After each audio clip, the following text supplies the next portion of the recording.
반갑습니다. 붓다의 복과 지혜입니다. 사는 게 참 쉽지 않습니다. 돈이 있든 없든, 젊든 늙든, 사람은 늘 걱정 않고 비교하며 괴로워하며 살아갑니다. 그런데 놀랍게도 이 모습은 2600년 전 부처님 시대의 중생과 오늘 우리의 모습이 똑같다는 사실입니다. 그래서 오늘 영상의 제목은 중생이 산다는 본질은 오랜 옛날이나 지금이나 똑같다입니다. 부처님께서는 변하지 않는 인간의 고통을 정확히 보셨고 그 고통에서 벗어나는 길 또한 분명히 가르쳐 주셨습니다. 오늘 이 말씀을 통해 우리 자신의 삶을 비추어 보는 시간이 되기를 바랍니다. 자, 그럼 중생이 산다는 본질은 오랜 옛날이나 지금이나 똑같다. 그 여정을 함께 해볼까요? 부처님께서 사와티 성에 머무르실 때의 일이다. 장터 한복판에서 한 상인이 통곡을 하며 땅을 치고 있었다. 사람들이 몰려와 물었다. 무엇이 그리도 억울하여 이리 울부짖습니까? 상인은 흐느끼며 말했다. 평생 모은 재산이 하루아침에 사라졌습니다. 믿었던 사람에게 속아 전부 잃었습니다. 이제 나는 끝입니다. 더는 살 이유가 없습니다. 사람들은 그를 불쌍히 여겨 부처님께 데려왔다. 상인은 부처님 앞에서도 끝내 울음을 멈추지 못했다. 세존이시여, 저는 성실히 살았습니다. 남을 속인 적도 없고 게으르지도 않았습니다. 그런데 왜 이런 고통을 받아야 합니까? 이것이 세상의 이치입니까? 부처님께서는 잠시 그를 바라보시고 조용히 물으셨다. 그대는 지금 무엇을 가장 잃었다고 생각하는가? 상인은 곧바로 대답했다.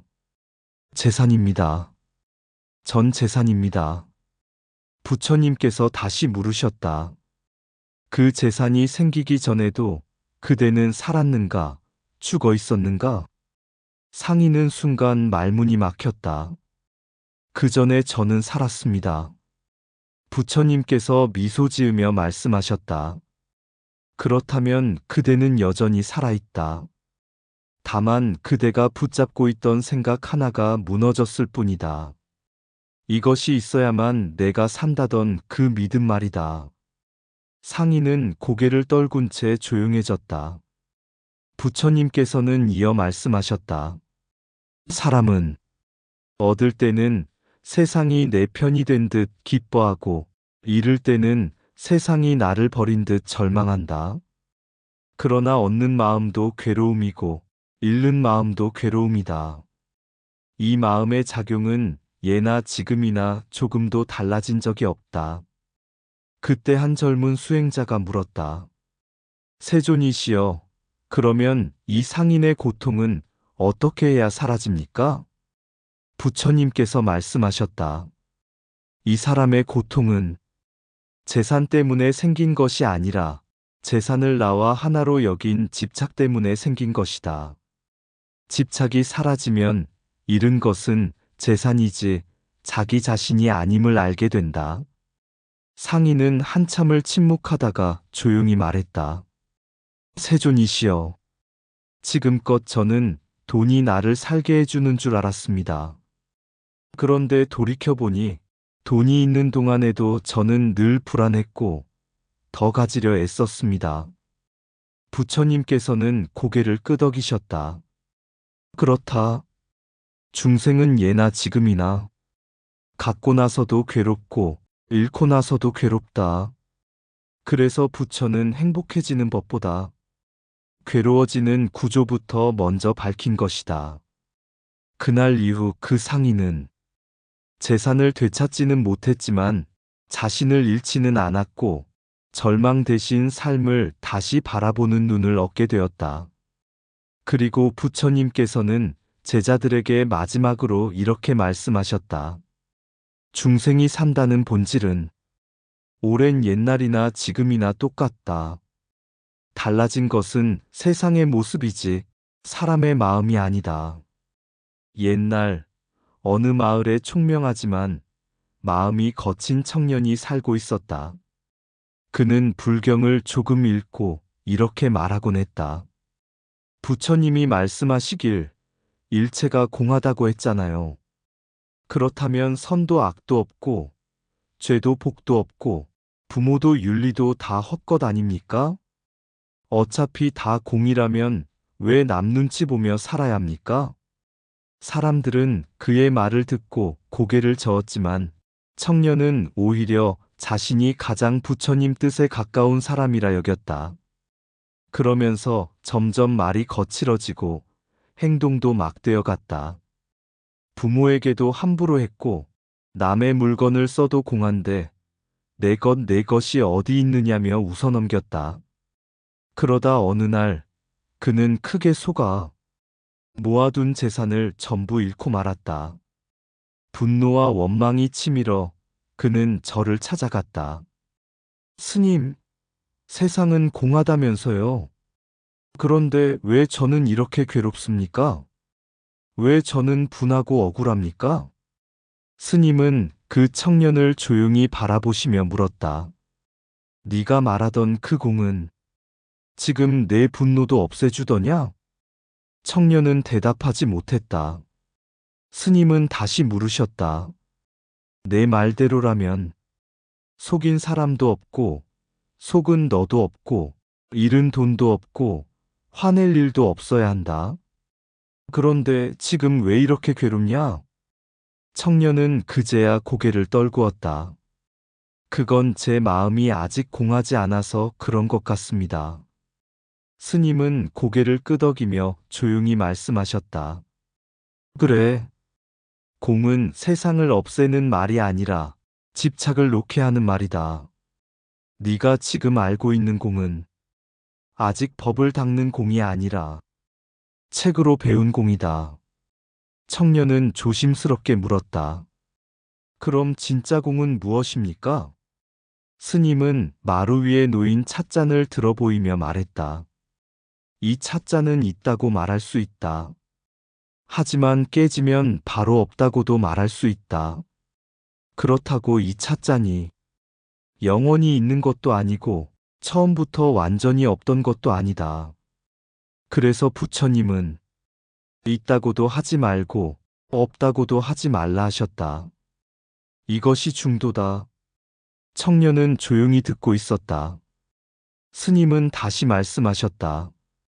네가 말한 공에서 선악이 없다는 생각은 공에 떨어진 또 하나의 집착이다. 그건 중도가 아니라 허무이다. 그 허무로 살아가면 사람도 무너지고 세상도 무너진다. 청년의 눈동자가 흔들렸다. 그럼 법인이란 무엇입니까? 스님은 부드럽게 말했다. 법인이란 세상이 공하다는 말을 머리로 참는 것이 아니라 삶에서 그대로 받아들이는 힘이다. 억울한 일을 당해도 아, 이것도 무상하구나 하고 참는 힘. 손해를 보아도 이것도 붙잡을 수 없는 인연이었구나 하고 놓는 힘. 욕을 들어도 이 말도 바람처럼 지나가는 것이구나 하고 흔들리지 않는 힘. 이것이 믿음의 힘이고 마음이 가라앉는 것이 선정의 힘이며 그 모든 것을 꿰뚫어 보는 것이 지혜의 힘이다. 이 세 가지가 갖추어질 때 비로소 공은 허무가 아니라 해탈의 문이 된다. 그날 이후 청년은 더 이상 공하니 마음대로 살아도 된다는 말을 하지 않았다. 대신 이렇게 말하기 시작했다. 공하다는 것은 아무것도 없다는 뜻이 아니라 아무것도 붙잡을 필요가 없다는 뜻이더군요. 그는 여전히 먹고 살기 위해 일을 했고 기쁘면 웃고 슬프면 울었지만 예전처럼 한 번 잃었다고 인생이 무너지는 일은 없었다. 그가 비로소 알게 된 것이다. 무상은 절망이 아니라 자유이고 공은 공허가 아니라 노움이며 무아는 무가치가 아니라 가벼움이라는 것을. 그리고 이것이 바로 부처님께서 말씀하신 법인의 자리였다. 공을 허무로 알면 선악이 무너지지만 공을 중도로 알면 집착이 무너진다. 법인이란 무상고 공무화를 지식이 아니라 삶으로 참아내고 받아들이는 힘이다. 공은 아무것도 없다는 말이 아니라 아무것에도 매이지 말라는 말이다. 세상이 무너진 것이 아니라 내가 붙잡던 생각 하나가 무너졌을 뿐이다. 무상함을 알면 절망하지 않고 공함을 알면 집착하지 않는다. 있는 것에 집착하면 괴로움이 되고 없다고 믿어도 또 하나의 집착이 된다. 존재도 아니고 없음도 아닌 그 가운데 길이 중도이다. 선과 악은 공에서 사라지지 않고 집착에서 서로를 물고 늘어진다. 법인은 견디는 인내가 아니라 진리를 그대로 받아들이는 힘이다. 이해한 공은 말이 되지만 받아들인 공은 사람이 된다. 잃어서 괴로운 것이 아니라 내 것이라 믿었기 때문에 괴롭다. 공을 허무로 보지 않는 순간 삶은 비로소 가벼워진다. 모든 것은 지나가지만 집착은 지나가지 않으며 괴로움이 된다. 무아를 알면 스스로를 버리는 것이 아니라 스스로를 가볍게 놓는다. 참는다는 것은 참아내는 것이 아니라 더 이상 붙잡지 않는 것이다. 지식은 공을 설명하지만 지혜는 공으로 살아 움직인다. 중생이 산다는 본질은 변하지 않지만 집착을 놓는 순간 삶의 무게는 달라진다. 공은 세상을 부수는 말이 아니라 나를 가볍게 하는 말이다. 옛날 한 마을에 성질이 몹시 사나운 사내가 살고 있었다. 그는 말이 거칠고 화가 나면 손부터 나갔다. 사람들은 그를 두려워했고 가까이 하려 하지 않았다. 어느 날 그 사내가 술에 취해 길에서 출가 수행자를 마주쳤다. 수행자는 초라한 옷차림에 아무 무기도 없었다. 사내는 괜히 분노가 치밀어 수행자에게 욕설을 퍼부었다. 이 위선자 같은 놈아, 세상 고생은 우리가 다 하는데 너희는 깨달았다느니 중생을 돕는다느니 떠들며 편히 살지. 그러면서 수행자를 밀치고 돌을 집어들었다. 사람들은 멀찍이 떨어져 큰일 나겠다고 수군댔다. 그러나 수행자는 도망가지도 변명하지도 않았다. 한 손을 모아 가볍게 합장한 채 사내를 조용히 바라볼 뿐이었다. 사내는 더 화가 나 소리쳤다. 왜 반항을 안 해? 무섭지 않나? 내가 지금이라도 죽일 수 있는데. 그때 수행자가 아주 조용한 목소리로 말했다. 당신 손에 돌이 들려 있어도 제 마음에는 두려움이 없습니다. 그 말에 사내의 손이 잠시 멈췄다. 왜 두렵지 않다는 거지? 수행자가 말했다. 당신이 지금 화내는 이 모습도 잠시 일어났다 사라지는 마음이고 지금 돌을 맞을까 두려워하는 이 몸과 마음도 실체가 아닌 인연의 흐름일 뿐이기 때문입니다. 욕하는 사람도 욕받는 나도 잠시 스쳐가는 거울 속 그림자와 같습니다. 그는 처음으로 자기 분노를 밖에서 바라보듯 느끼게 되었다. 그렇다면 당신은 맞아도 억울하지 않다는 말인가? 수행자는 고개를 저었다. 억울함이 없다는 말이 아닙니다. 다만 그 억울함에 끌려가 나와 남을 함께 해치지 않을 뿐입니다. 이것이 인욕바라밀입니다.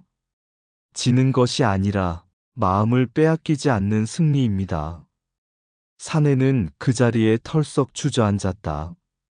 나는 지금까지 이기기 위해 싸운다고 생각했는데 사실은 늘 내 분노에게 져왔던 것 같습니다. 수행자는 부드럽게 말했다. 분노에 이기면 사는 사람이 하나 늘고 분노에 지면 괴로운 사람이 둘이 됩니다. 사내의 눈에서 눈물이 흘렀다. 그럼 경전에서 말하는 죽이려 해도 참는다는 말은 비겁해서 도망치라는 뜻이 아니었군요.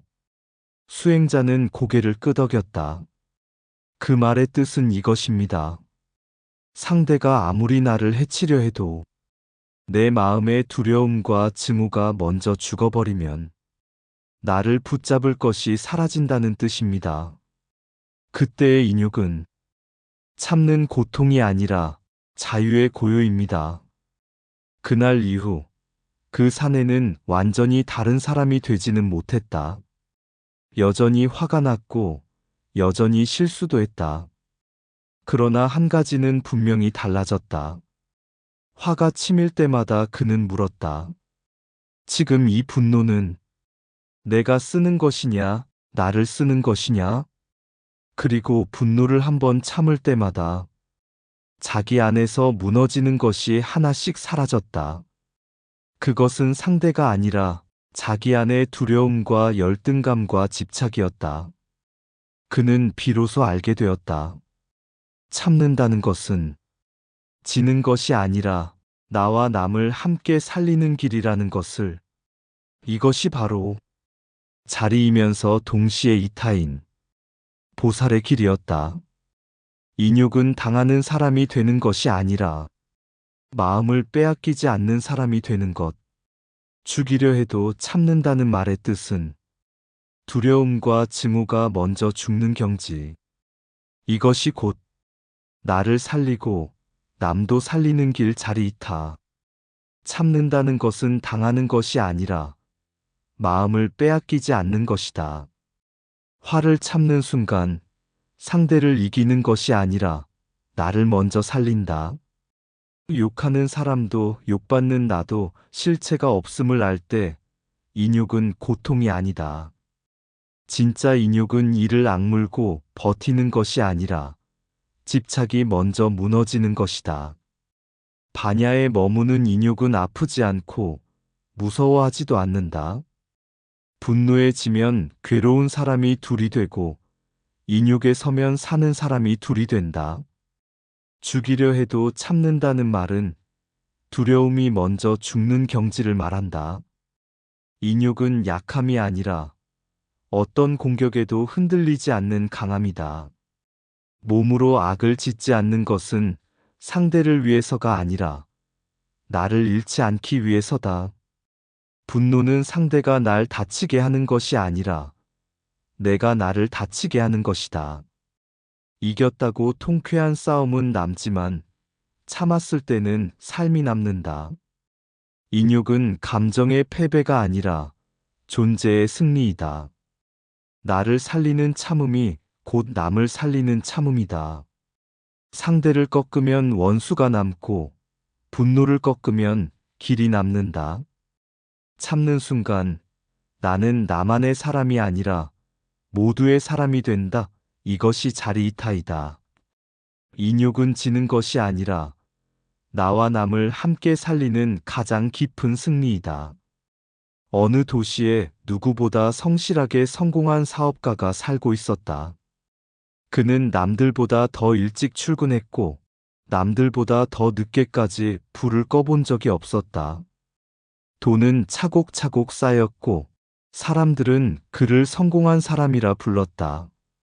그러나 그는 밤마다 잠을 이루지 못했다. 통장의 숫자는 늘어나는데 가슴은 자꾸 비어가는 느낌이 들었다. 어느 날 그는 병원에서 뜻밖의 말을 들었다. 과로와 불안으로 심장이 많이 지쳐 있습니다. 그날 밤 그는 혼잣말을 했다. 나는 이렇게까지 살았는데 왜 하나도 편하지 않지? 그는 우연히 오랜만에 들른 절에서 낡은 책 한 권을 보게 되었다. 표지에는 이렇게 적혀 있었다. 부처님 말씀과 옛사람들의 지혜. 그는 처음으로 돈이 아니라 글 앞에 오래 앉아 있었다. 그날 그는 이런 문장을 읽었다. 나는 사라지고 돈이 주인 행세를 한다. 그 문장이 이상하게 가슴에 박혔다. 그리고 그는 스님께 물었다. 스님, 저는 먹고 살 만큼이 아니라 원하는 것은 거의 다 가졌습니다. 그런데 왜 더 불안해지는 걸까요? 스님이 조용히 웃으며 말했다. 그건 돈이 많아서가 아니라 돈이 주인이 되었기 때문입니다. 돈이 주인이라고요? 스님은 찻잔에 물을 따르며 말했다. 원래 돈은 도구였지 주인이 아니었습니다. 그런데 어느 순간부터 사람이 돈을 쓰는 것이 아니라 돈이 사람을 쓰기 시작했습니다. 그래서 풍요로워졌는데도 마음은 점점 가난해진 것입니다. 사업가는 고개를 떨구었다. 그럼 사람은 어떻게 살아야 합니까? 스님은 벽에 걸린 글을 가리켰다. 거기에는 이렇게 적혀 있었다. 유가는 사람답게 사는 법을 말했고, 도가는 억지 부리지 않고 사는 법을 말했고, 불가는 마음을 다스리는 법을 말했고, 묵가는 서로 책임지는 법을 말했고, 법가는 기초를 바로 세우는 법을 말했고, 병가는 스스로를 이끄는 법을 말했다. 스님은 말했다. 이 6가지는 모두 어떻게 돈 없이도 인간답게 살 것인가에 대한 답이었습니다. 그는 한참을 침묵하다가 말했다. 그런데 왜 우리는 그 답을 알면서도 따르지 못할까요? 스님은 조용히 답했다. 너무 평범하기 때문입니다. 사람은 복잡한 것엔 고개를 끄덕이지만 당연한 것은 우습게 봅니다. 그러나 중생이 산다는 본질은 예나 지금이나 변한 적이 없습니다. 그날 집으로 돌아온 그는 처음으로 휴대전화를 끄고 아무것도 하지 않고 앉아 있었다.